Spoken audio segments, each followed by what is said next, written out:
You know I had to at least make an appearance after JJK came back on the scene. Now it's kind of hard to get caught up with some of this stuff because Skitten is expecting me to watch some things with her. I'm avoiding it pretty badly because I don't want any spoilers. And I hate when this anime stuff comes out and I immediately get it spoiled by hopping on social media. JJK fans are absolutely the worst with wanting to tell you what's in the manga already, and this already follows the manga. So if you read the manga, you already know XYZ happens. And they drop it at the worst freaking time. I can't stand y'all. Some of us have other things to do. I don't know if y'all checked out the other video that we dropped today about the freaking armored MMA, where we have guys here in Vegas in full body armor beating the crap out of each other MMA style. You can't keep up with it all. Also, shout out to Alexander the Great who fights today. I think it's on Paramount Plus. Let me see if Paramount's actually promoting it. You know what I'm saying? It's going down out here. We got events happening around here. Anyways, best anime of 2025. Let's get into it. We support Gagunk. You know what I'm saying? That's the boy. 2025 was a year of turbulent times, uncertain futures, but if there was one thing I could rely on to pull through, of course, it was anime.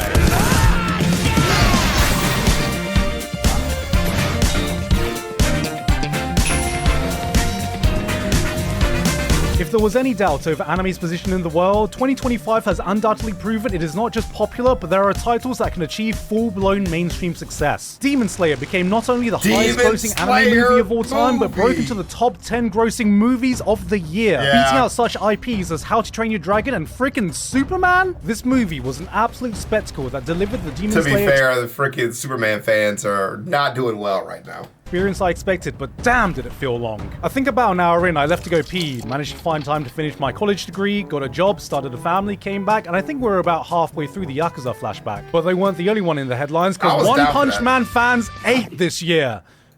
And then collectively threw up. After 6 years of waiting, One Punch Man dropped a bomb not even Oppenheimer could recreate, giving us a season of animation so impressive, Google Slides is about to license it out as an add-on. History has taught us that everything good comes in threes. We've had the big three of World War II, the big three of colleges, the big three of tennis, the big three of shonen, and now, this year has finally given us the big three of frames. As the community responded to this failure on a scale anime had not seen before, Berserk fans could only helplessly watch this unfold on the sidelines like, hey, you wanted this, right? You wanted the real deal? That's what this is. Wake up, you're in the middle of it. Stop complaining. This was the year where two letters... I actually started watching that Berserk show too. I made it pretty deep in because, you know, like I'm a Berserk fan, so it was hard to avoid it for a long time. But it's not great. I'll tell you that. It's not. Same thing with Kingdom. It's painful to actually visibly watch. Now, if you're raiding a Clash of Clans and doing that at the same time, not so bad. Got like a little Summer's War thing going on or some other things happening, it's not so bad. But individually, isolated, with nothing else on the table, it's a painful experience. Shot fear into anyone that heard them. AI. So is it any wonder people are afraid of technology? Technology! Oh my god. And the anime community was not immune to its effects. We had masses of fake scenes posted with the release of Sora 2. Grok got its own AI companion, as if people weren't lonely enough. And of course, OpenAI allowed users to flood the internet with Ghibli AI drawings. Looking Miyazaki right in the eye and thinking, man, I don't think you hate anime enough yet. And if you're like me and just realized that all this happened within the space of 1 year, yeah, I know. I wouldn't blame you if being on the internet felt exhausting at some points this year, and the online landscape was as confusing as ever to navigate. We needed hope. We needed positivity. It's always here to like freaking real human interaction. With actual people united under one banner. One drawing a Freerun with a chin so chopped she could withstand an uppercut from Mike Tyson. The voice actor for Freerun changed it to her profile picture. Oh my god! Artists all around the world came together to help draw her in a rare case of all-around positivity being spread online. This was the alive human theory. Real human-to-human interaction. No bots, no AI, just sheer determination to pick up a pencil and the will to follow what we knew Himmel the hero would do. Once and for all, proving the strongest AI slop can still be defeated by the weakest pencil user. Nice. Did anything else happen this year? Oh yeah, I made my own anime or something. Oh, I forgot about that. My bad. Nobody really bothered me about it though, so is that how we feel? Great. This is the part where I normally get to my honorable mentions. What is up with her titties? Hold on. Zero This in, is the fellas. part where I normally get to my Where do we honorable get that jiggle from? mentions, Drop but the. today I have drop something the- else I need to mention honorably, and that's today's sponsor, Arknight's Enfield. The wait I've heard is about finally this. over. I've talked about it. I streamed the beta, and now with over 30 million global Oh, is it out? pre-registrations under its belt, Arknight's Enfield global launch is now upon us. Arknight's Enfield is a 3D real-time strategy RPG where you command a team of A 4 real-time 3D strategy RPG. operators of diverse classes and skills to take down powerful enemies. Being a spin-off of Arknights, Enfield carries forward the cinematic storytelling and stylized aesthetic of the original. That means Anime waifu killing women. cutscenes, dripped out character designs, and everything we loved about its presentation. Paul, Not gonna lie, I have too much going on because I have the freaking Lord of the Rings collab with Summoner's War right now, so I casually play that. And I actually have to start playing Tekken again because Evo is gonna be here in like 4 months. this is your first time 5 here. I months. rarely put continuations of shows I've already talked about on previous lists unless it really goes above and beyond and gives me something new to say about it. But that doesn't mean I didn't continue enjoying them. Dun might not have gotten the same buzz that episode 7 provided, but I've really enjoyed the character-focused development we got. Everyone likes to talk about the weirdness or the flashy action, but this shit is doing romance better than most romance anime right now. About a year ago, I introduced my anime illiterate mum to Apothecary Diaries, so I thought I'd be a loving son this year and save myself from watching season 2 until the Christmas break so I can experience it with her. By which point, she had already watched it 4 times. Ha!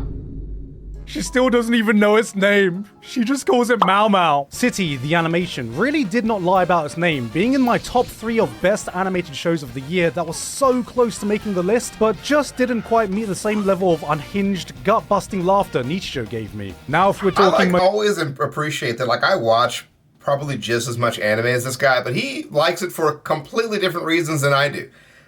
I've never heard of this. most unhinged show this year, that was Nukitashi. What? What? I would love to talk God about damn. this one more, but the amount of frames I'd be able to get away showing here would equal that of an episode of One Punch Man 3. Solo leveling. Now I know you're going to ask me about this, so let me just set the record straight. Yes. And the anime award goes to... Oh... Sung Jin-woo from Solo Leveling. I like Solo Leveling. Solo Leveling Yeah, is a series it's that good. knows exactly what it is. It does one thing, but does that one thing so exceedingly fucking well good. you do not care about anything else. Skidden loves this show. And this for season obvious delivered some of the reasons. best power fantasy Killing or and farming swords. action spectacle you can find, and I ate it up.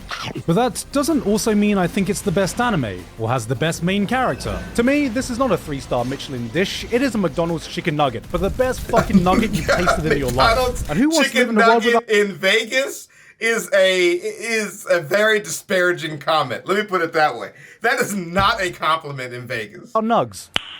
Nice. Last year, I did a cop-out by putting a movie at the top of the list. Thankfully, this year was so stacked with choices, I didn't need to do that again. But if I did, 2 titles would definitely be making the list. Chainsaw Man lived up to the absolute cinema. I did not see that. No spoilers. Sorry. I started this, bro. This is hype. Do you ever feel like if you watch enough anime, so many of them don't just start looking the same, but also start to feel the same? Yeah. Gachiaka spits on that, taking pre-established conventions and says, nah, I'm gonna do my own thing. This is set in the world of trash. Taste. But unlike Yep. the latter, there is absolutely nothing garbage Hella flavor trash. about presenting one of the most insane worlds Shonen has to offer. Have a look at these characters. Now, unless you've already seen them, you might not be able to tell that these are 5 characters They are from 5 different completely guys, different yep. shows. They're the same picture. It Now is. take one character from Gachiaka. Not only will you never be able to mistake the show they're from, but their style, their attitude, how they carry themselves, everything about them Dancing on screams his corpse, expression. bro. You know It's exactly cool. what type of personality they have. Now multiply that by all the minor characters you'll ever see. Gachiaka has a design philosophy that permeates every single aspect of the And show. look at him respecting the trend, the theme of this show with the music, right? And that, I don't even think that was the intention when it was originally made, but that's definitely the vibes that it gives Creating a off. visual language with a vibe that is absolutely unmatched. Neon lights flood the back alleys. The streets are crude and gritty, with a stench that almost permeates through the screen. Graffiti plasters every wall you walk past. The world doesn't just feel lived in. Every little detail exudes a sense of character that communicates a story to you without having to utter a single word. The author teamed up with a real graffiti artist to help craft the art That behind is it, which just cool. adds that layer of authenticity to its visual identity. And also, just look at her. She is a character in her own world. Then you have the power system. It's trash. Yeah, it's bad. Parentheses affectionate. Having a system where objects treated with Trash. love and care are imbued with powers is not only original, but serves as another vehicle for characters to express themselves. Your sword it's is the your only show heart where you'll see as a characters use samurai. scissors, umbrellas, gloves, hair cones, and glasses as weapons, but then you start to wonder, why Badass. is that object this character's vital instrument? What does that say about their personality, their backstory? Which objects do I have that define me? It's ideas like this that feed your imagination to the possibilities it opens. This character right here, bro, with this mask is one of the biggest freaking pump fakes of the century. Ideas like this that feed your imagination to the possibilities it opens up, and that's what I felt watching Gachiaka in its entirety. It might not be the most polished shonen of our generation, or have a story that pushes it to new boundaries, yet I constantly found myself hitting that next episode just so I could spend a bit more time in the insane world it created. Yeah, any show that takes a little bit of risk with that individualism is going to be top of my list as well. Very fun to watch. Number 9! Let's get it. Master of Luna Mountain! Tell us bad news! We need to possibly... This show was surprisingly good. Clevitas was pretty dope. I was very, very suspicious about the baby watching theme of this show, okay? Also the slavery in the show. But it turned out to be pretty good. It was good. Over the past millennium. And what is it that brings them here? Fantasy is the double-edged sword of the anime world. Swing one side and you have some of the most critically acclaimed, beloved shows in the entire medium respected by everyone who watches them. But swing the other side and you're greeted with some of the trashiest, stinkiest shows you can find in the media. And I'm not talking about the Gachiaka kind. So when a new fantasy anime comes out, I'm always thinking, which side is this one gonna swing? Alright, looks like we've got some hyper-violent action. Could be edgy, could be mature, unsure. Oh hey, there's proper thought put into the world building and politics, so it's not just the same copy-paste Demon Lord fantasy world. That swings that way. Okay, the hero's been given an immortal body. Sounds like this could potentially be power fantasy-ish. Yeah, that's a little stinky. But then, I watch as the hero yeets herself off a cliff, leaving just her mangled corpse remaining, only to have her body parts grotesquely shoved back into place as you hear the crackling of bones over the most guttural scream of pain as her body is forcibly put back together, little by little, while the bandits around her can only watch on in horror. And it was this moment that I realized, oh, I'm in. Okay, you like the kind that. of brutal dark fantasy show I've been missing. Not a full-on masterpiece like Berserk, but just a fun show that takes itself just seriously enough. You have a protagonist that is heroic and kicks I think off. for most people, this is a bit more hardcore than that, as I pause on the fountain of blood from the corpse stump. I think for anime people, it's not that bad. But when I show my real life friends these type of shows, it's horrorcore because of all the torture and slavery. Without being annoyingly idealistic or stupidly overpowered. Also, she has an eye patch. The world and power system isn't just copying off every other power fantasy out there. The protagonist has an eye patch. The violence is gratuitous while being purposeful and setting the tone of the story. You can see the hallmarks of what could have turned into an edgy fantasy, slavery, prostitution, but then you're reminded that anime can actually treat these subjects with the weight that they deserve. It's not always for the faint of heart, but it's the kind of grungy 90s That fantasy show argument is such a funny thing, by the way, that anime fans is like picked up. That like, we're like, hey, you know, slavery is like bad in general and displaying it for entertainment purposes is harmful. And then they go, yeah, but if you show it as being really, really bad, that makes it okay. Because that's the weight it deserves. The weight it deserves the power fantasy anime where all the slaves, never mind. Anyways, it's a cop-out. You guys are getting away with it. We're really looking at that. We're side-eyeing the 1,000-year-old elf women, okay? Be careful. Tread lightly. anime hasn't seen in a long time. She's got a goddamn eye patch! All right, number 8. I am not going to watch the review of that, but shouts out to y'all with the ice skating anime. I believe you. Continually been on the rise in the animation space, and this year it really felt like there was always at least one show per season that stood out in the highly competitive world of animation to be one of the hot shows to watch. And in my eyes, their crowning achievement of 2025 came in the form of To Be Hero X. This is China's own take into the superhero genre that asks the question, what would society be like if people could gain superpowers based on the social media influence they have? India is now a world superpower. OnlyFans is more powerful than Disney. But in the world of To Be Hero X, anyone can gain superpowers as long as you are able to convince the masses to believe in you. Trust is how you gain power in this world. People's mass perceptions dictate not only who becomes a superhero, superhero, but the types of powers they get and the life they lead. There's Furman, a firefighter who saved a young girl from a falling ceiling that went viral, gaining him the power of incredible strength and invulnerability at the expense of never being able to take a proper shit ever again because he can never bend over thanks to his immovable image. Then there's this guy. He got his powers from a League of Legends chat lobby. The risk with a series like this is that you lack a central protagonist to be able to follow the story through, but it more than makes up for it by being able to explore a multitude of interesting ideas with the premise that they've set up. Not every story is as equally compelling as the next, but every hero is wholly distinct both thematically so it and follows visually. multiple storylines. I'm always down for that. You're able to piece together the timeline of events and see it all come together at the end. And if that wasn't enough for a reason to watch it, then there's also Hero X, who has the interesting ability to run through a season's worth of animation budget every time he snaps his fingers. Outside of the unique world setting and power system, this has some of the coolest action sequences I've seen in an animated TV series. And if that still isn't enough for a reason to jump on, watch it because the creator's a pretty cool guy also. I don't know where I heard that one from. All right, not bad. Not a bad plug. Of course, there's a lot of misery. Animal but it cruelty, is the same misery child that is violence. all around us. The trees here are in misery and the birds are in misery. I don't think this is what the type of shit I'm talking about. Why y'all be watching this stuff, man? What's wrong with y'all? In pain. I remember the first time I watched the movie Requiem for a Dream, a movie so shockingly powerful that it disturbed me to my core, yet allowed me to experience emotions few pieces of fictions had been able to make me feel. Its message has left an imprint on me that remains to this day and continues to be one of those films I'm glad I experienced but never wanted to watch again. I said exactly the same thing to myself after watching Takopi's Original Sin. This is one of those shows that leaves you completely drained, giving you the sinking feeling that drops down to the pit of your stomach at the end of every episode. Genre? Drama? No, this is a straight-up horror anime for your emotions. It's about an alien, Takopi, from the planet Happy. All he wants to do is spread smiles and happiness without a single shred of negativity. He's the type of guy who'd hear about a racism problem and try to solve it by running. Now pair him with the Trauma Trio, 3 kids whose collective future therapist bill would equal the GDP of Norway. That's right. Hey, little buddy, how are you doing? Oh my god, whoa. It's Japanese smiling friends. This is a series that wastes no time into throwing you into the absolute deep end of emotional trauma and letting you sink further from there. Watching the first episode of Takopi is like... Self-harm, bruise, pedophilia, blood loss, depression, crime attacks, religious prosecution, fentanyl, genocide, and then the series just continues pounding your emotions into the ground. It presents you with some of the heaviest subjects a child can go through with no filters to help avert your eyes. If I had a nickel for every time one of these kids got whipped by a belt, I'd have 0 nickels.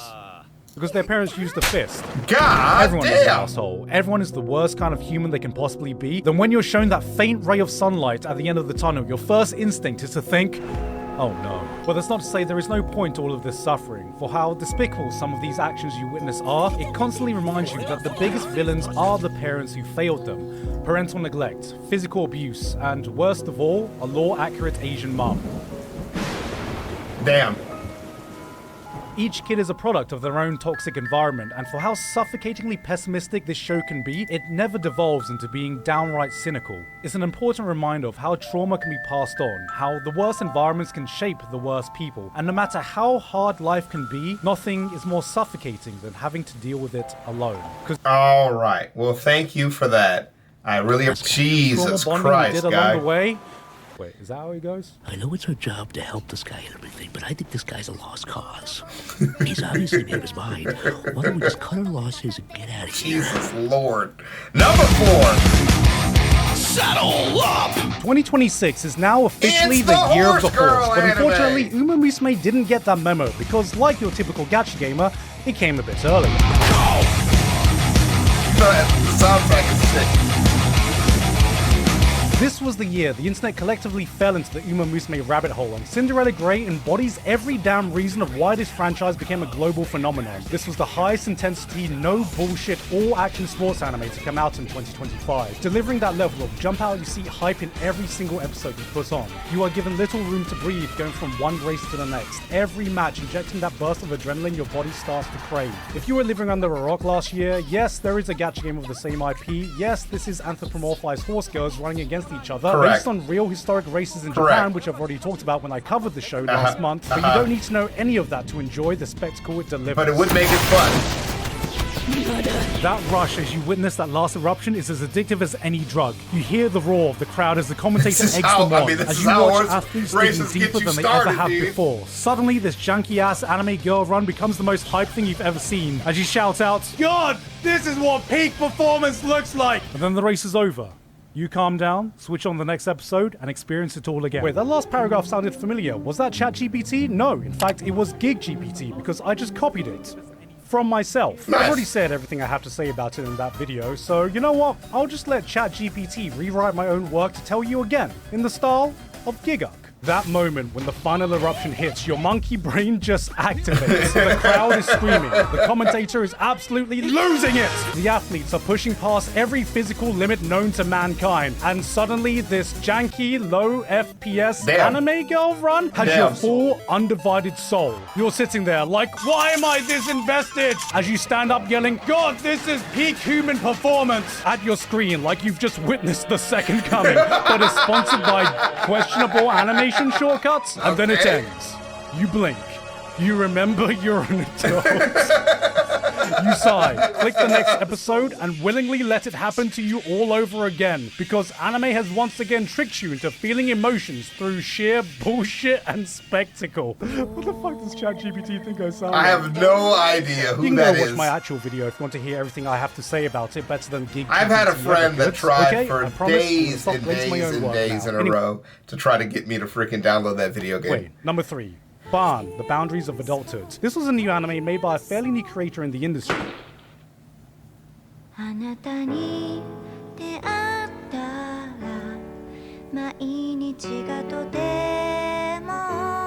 Apocalypse Hotel.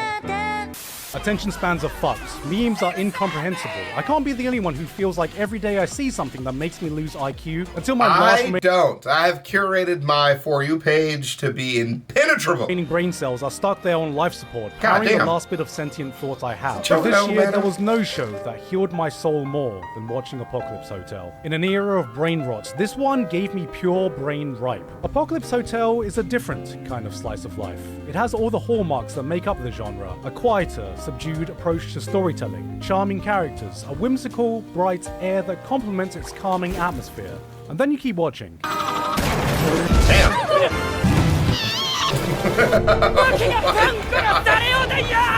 Okay, maybe there's a bit of brain rot in this one. Doomslayer Tanakis, Power Rangers fighting Kangaroo Thanos, a fucking mech battle in the middle of a desolate cityscape. You can put up... Brother, there's no way. There's not a chance I watched that. Life means in the first place. Not a single chance, brother. Thanks, dude. Number 2. Was this supposed to be the end? Oh, did he really steal all my heroes? Shonen action shows are the lifeblood of the anime industry. Yeah, they are the yeah. most popular, have the most influence, and are very often some of the very first anime we end up Hunter x watching. Hunter's It's these peak. shows that help shape a young generation of people, and I certainly can't forget what they instilled into me. As a kid too young to understand anything, I saw heroes fighting against evil to protect the things they stand for. They stood up for those who couldn't, represented all the good in the world, and though I grew up and realized the real world isn't as simple or idealistic as the one portrayed in the realm of fiction, it's these stories that help set me on the right path. It gave me hope. It gave me role models. It taught me about the person I should aspire to be. To me, this is what shonen is meant to be about. This is the shonen I grew up with. This is the shonen I know, and I don't think many shows have distilled that concept down as purely as My Hero Academia has. Regular viewers will know that I've had an up and down relationship with this franchise. I instantly fell in love in season 1, watched it explode in popularity in season 2 and 3, then gradually fell out of favor as other shows took the spotlight. Yeah. But I always kept watching it. It did not that keep it could at least up. end with a bang. And now, 10 years later, I can wholeheartedly Has say... it been 10 years? I haven't finished it. I'm watching with Ronald. Number 1! I don't want spoilers, man. I kind of feel bad, but I'm going to continue forward. こんなに大勢いるのに誰一人同じ人はいない。そりゃ争いは絶えないでしょ。何度でも Or In my line of work, I watch a lot of shows. I remember a lot of shows, but rarely do I have the time to go back and rewatch them. It's only when something truly lingers, a story that grabs hold and follows me, that occupies my mind whenever I have a free moment. That one line that sticks with me not because it was witty or punchy, but because it touched on something deep, something meaningful, something real. I've rewatched Orb, On the Movements of the Earth, more times this year than any other shows from the past 10 years. Really? And yet, I am still as moved, as awestruck, as absolutely mesmerized as the first time I watched it. Why am I telling you all this? わからない。私の感動を必死に伝えてる。This was a show that, when half done, I put as 4th on my list last year, not knowing that when I finished the entire thing, it would become my anime of the decade. That's a big statement, and you may not agree. You may have other shows you prefer. It may not have hit you the same way it hits me, but that is my truth. And for a moment, I wanted to invite you to see what that truth meant. A show like this comes along only a few times in a generation. It is not only one of the most original, beautiful, and nigh on unpredictable series to come out in modern times, but it's one of those stories that has the power to teach you something about yourself. Without preaching, without telling you what's correct, it presents you with profound ideas and helps guide you to find your own answers. Orb is an anime about heliocentrism. It's about proving the Earth moves around the sun, but also it's a story about truth, about people who fight for truth, about the lengths people will go to prove truth, about people who have their truths challenged and respond to it without disrespecting the person that challenged it. An egotistical priest putting his trust in the wisdom of a peasant, a devout believer defending the words of an atheist. The heroes of the story are not the ones who are right, it's the ones who are willing to accept that they could be wrong, who will listen to those that oppose them and try to understand even if they don't necessarily agree. These are the people that embody the human spirit, that together ignite a flame that transcends lifetimes. Every character is memorable, every line powerful, every journey poetic. This is simply one of the most beautiful stories I've ever witnessed. And the more time that has passed since I first finished it, the more times I've rewatched it over this year, the stronger its message has resonated with me as I looked out and saw the world as it is today. Unlike the world of Orb, we live in a time when information is more readily available than it ever has been, and yet truth has never felt so hard to find. Technology that should have allowed us to grow closer has divided us even further. Knowledge is no longer the currency we lack. It's trust. A lack of trust that has eroded the respect we have of our fellow person. Ideas are not built on, they are condensed down, dismantled, and publicly shamed. Everyone is a soldier, enlisted to fight in an ideological war of exchanges, where common ground is no man's land and the winner is decided not by who is more right, but who can prove the other side more wrong.